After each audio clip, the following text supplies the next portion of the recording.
Alright, welcome to the Horrible MMA show, everybody. The show where Welcome back. two horrible mixed martial artists, who are even worse mixed martial arts analysts, do nothing but talk about MMA. Boom. Alright, today we want to talk about Brock Lesnar. There's been some rumblings about him wanting to come back once his WWE contract is up, and obviously the main thing is they think he's going to go back to the UFC.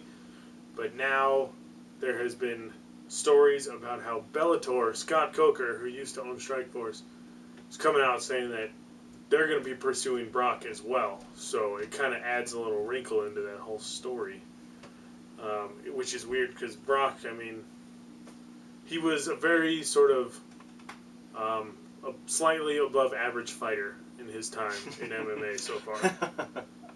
Like, he did beat some guys. Yes, he beat Frank Mir. Yeah, pretty handily, actually. He beat Heath Herring. Yeah, he beat Randy Couture, but again, he outweighed him by like 400 pounds. And he was half his age. Yeah, and he may or may not have grabbed the cage to stop a takedown. It's neither here nor there. Yeah. But then he obviously lost to Frank Mir. He lost to Cain Velasquez. He got handled by Cain Velasquez. It wasn't really close at all. He beat Shane Carwin, but a lot of people think that fight should have been stopped in the first round. Credit to him for coming back, because he took a freaking beating in that first round, and he came back and won that fight. The fight didn't get stopped. Yes, it probably should have, but it didn't, and he won, so I give him all the props in the world. And he hasn't been able to take a punch since. Nope. His Alistair Overeem kicked his intestines into the fourth row, and that was the last time we've seen Brock fight. I think if he comes back to the UFC, there's a couple fun fights to make there. Like, you could put him in there, not that he wants to get hit, but you could put him in there against Mark Hunt. Kind of make the, not necessarily sideshow fights, but the fun fights for people. You could put him in there against Bigfoot. You could put him in there against Arlovsky. Like, some of the older guys that don't necessarily have as much claim to the top of the division, but still are good, fun fights to watch. And name value. Yeah. I mean, Brock is a name. Yeah. That's the main thing about him, is that he's a name. People are going to tune in to watch him. So if you can put him against an Andrei Arlovsky or, you know, one of those other big names, then people are going to tune in. I'd like to see Mark Hunt walk off KO. That'd be pretty awesome. That would be amazing. But now with Bellator saying that they might sign him, I don't see that being as good, because Bellator's heavyweight division consists of, I think, 4 people, maybe, and 3 of them are Russian guys that you've never heard of. Like, it's a no-win. I mean, I guess it's a win situation for Bellator, because you get Brock Lesnar on free TV coming out and fighting, so you'll probably draw big numbers, but he's fighting nobody.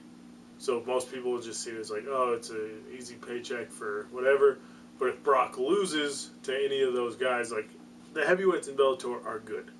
They're good, but people don't know who they are. And if Brock gets beat by one of them, that ruins his whole career. If you lose to Mark Hunt, cool, you just got hit with a freaking cannon. Right. Like, everyone loses to Mark Hunt at some point. I'm going to disagree with you on this. All right. I think that Bellator is making a smart move for them. Yeah, no, for business-wise for Bellator, it's genius. Yeah, and I think that they understand the fact that the people that are Brock Lesnar fans aren't necessarily MMA fans. So you put Brock Lesnar in against a bunch of nobodies, and people are going to tune in to watch that.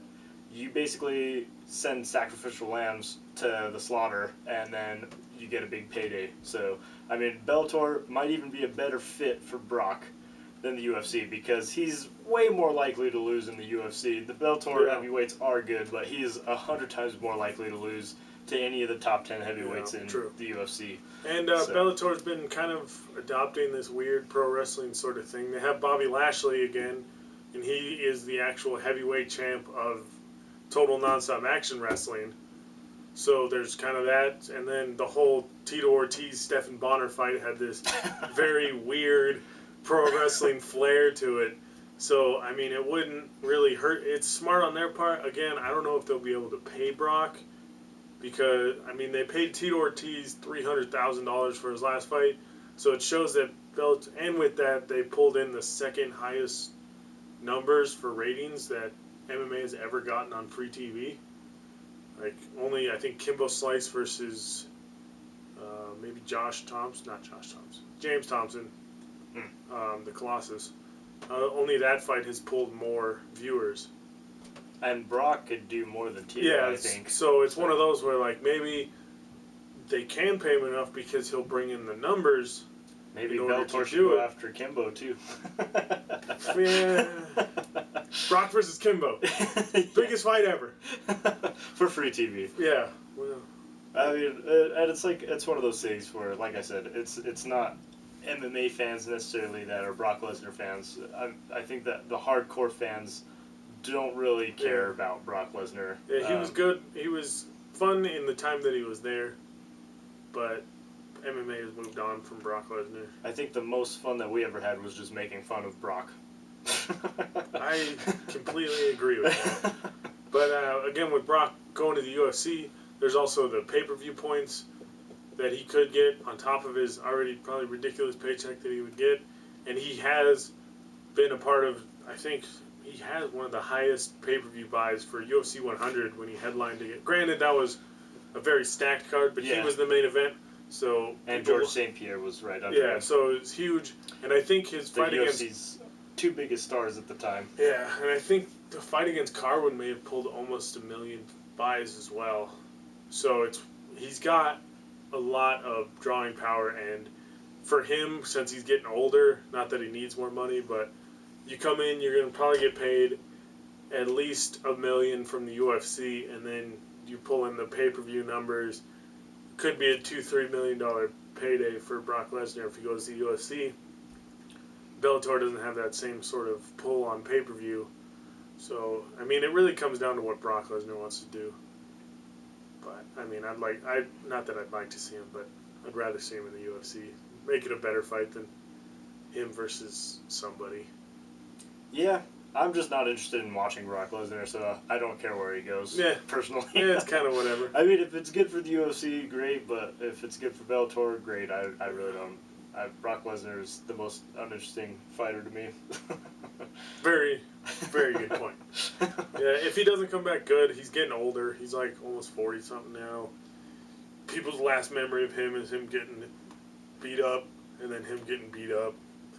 So, I don't know if people want to see him just get beat up more. How much time do we have left for this? We'll see if we got time for the next big story. 2 minutes. 2 minutes. We do not. I don't know. Do you want to? Oh, Frank Mir versus Bigfoot got booked. Oh yeah. For UFC 184. So that's a fight that's not interesting at all. Frank Mir's lost 4 in a row, and Bigfoot just got knocked out by Andrei Arlovsky. Yeah. It makes sense. It's really the only fight you can make for either one of those. You can't throw Frank Mir or Bigfoot in with some of the newer guys as heavyweight because Travis Brown or any of those guys. So I mean, it's a good fight for both them. I think Bigfoot's gonna win it, and then I hope Frank Mir retires. He's got nothing left to prove. He's probably gonna go into the Hall of Fame, anyways. I mean, you don't have to do much. Stephan Bonner's in the Hall of Fame, so anybody I could make it in the Hall of Fame. Yeah, for doing this show. Yeah, the worst show ever. But yeah, I think he loses, and he goes out with a whimper. Could have ended like after his big nog snapping of the arm because he knew he didn't have too much. Or after he fought JDS, probably should have retired after that.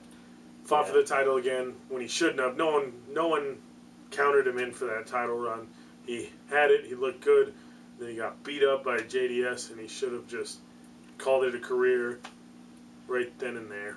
But everybody but Kane gets beat up by JDS. So but I don't think that Frank Mir has anything on Bigfoot. I don't think that he has anything to bring that's going to be a serious threat to Bigfoot. Or really anybody. Him against Travis Brown, he's got nothing. Him against Fabricio, he's got nothing. Him against JDS, we've already seen that. And him against Cain Velasquez is a fight that should never happen. It will never ever happen.